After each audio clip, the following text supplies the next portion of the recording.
Dear Mr. President, with all due respect, sir, I must tell you that you are wrong about ISIL. You said ISIL speaks for no religion. I'm a former Muslim. My dad is an imam. I spent more than 20 years studying Islam. I hold a bachelor degree in religious studies, and I'm in the middle of my master's degree in terrorism studies. I can tell you with confidence that ISIL speaks for Islam. Allow me to correct you, Mr. President. ISIL is a Muslim organization. Its name stands for Islamic State. So even the name suggests that it is an Islamic movement. Their leader, Abu Bakr al-Baghdadi, holds a PhD in Islamic studies. I doubt you know Islam better than he does. He was a preacher and a religious leader in one of the local mosques in Baghdad. ISIL's 10,000 members are all Muslims. None of them are from any other religion. They come from different countries and have one common denominator, Islam. They are following Islam's Prophet Muhammad in every detail. They imitate him by growing their beards, shaving their mustaches, and in the way they dress. They follow his command in the Hadith to differentiate themselves from the infidels by wearing their watches on the right instead of the left hand. They implement Sharia in every piece of land they conquer. They pray 5 times a day. They have called for a caliphate, which is a central doctrine in Sunni Islam, and they are willing to die for their religion. They are following the steps of Islam's Prophet Muhammad to the letter. By the way, if you want to understand ISIL, read the oldest biography of Muhammad by Ibn Hisham. This is their model for action. You think that ISIL does not speak for Islam because they beheaded an American and they killed those whom they consider infidels. In the same way, Islam's Prophet Muhammad beheaded in one day between 600 and 900 adult males in a Jewish tribe called Banu Qurayza.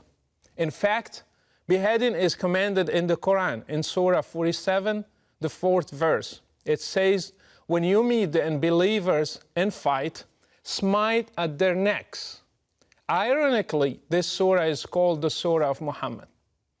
Killing prisoners is also an order from Allah to Muhammad and to all Muslims.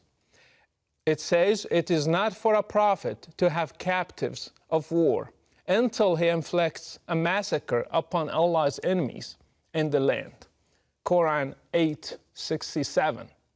And by the way, 3 of Muhammad's wives were Jewish girls he kidnapped from his raids on the religious minorities, just as ISIL is doing today.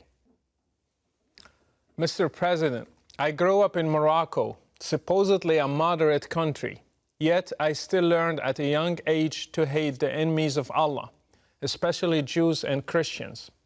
These are represented today by Israel and the West, especially the great Satan, America. I prayed 5 times a day, repeating Al-Fatiha, the first chapter in the Quran, asking Allah to lead me not in the way of those who went astray, and those who have the wrath of Allah upon them. We all knew that it is Jews and Christians. We have been brainwashed to hate all of you in our sacred texts, in our prayers, in our Friday sermons, in our educational systems. We were ready to join any group that one day would fight you and destroy you and make Islam the religion of the whole world, as the Quran says. This is what I and millions like me have been taught.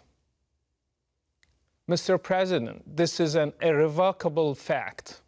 Fortunately, when I grew up, I chose to leave Islam and became a Christian because I believed that God is love. Others also left, and still every day they are leaving Islam and choosing different paths for their lives. All of them are suffering today because, again, Islam's Prophet Muhammad said, whoever changes his religion, kill him. I left Morocco under persecution. I was fortunate. Others throughout the Muslim world do not have the same opportunity. They are paying a heavy price in different ways in order to get their freedom one day.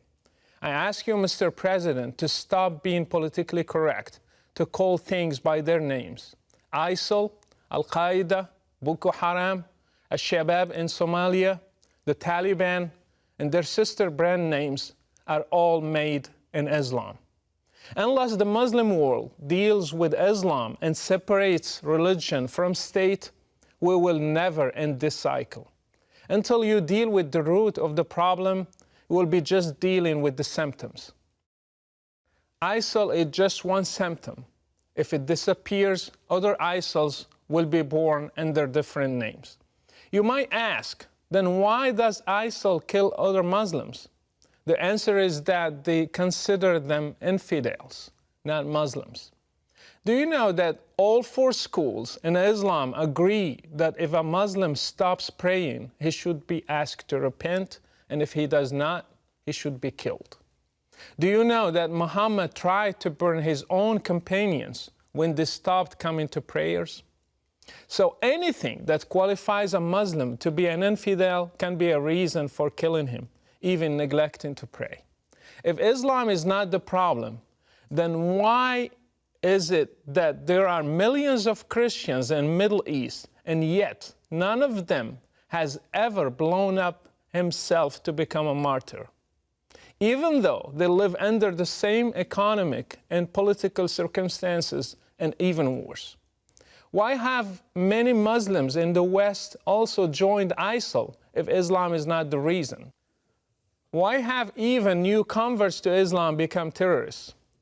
Mr. President, if you really want to fight terrorism, then fight it at the root. How many Saudi sheikhs are preaching hatred?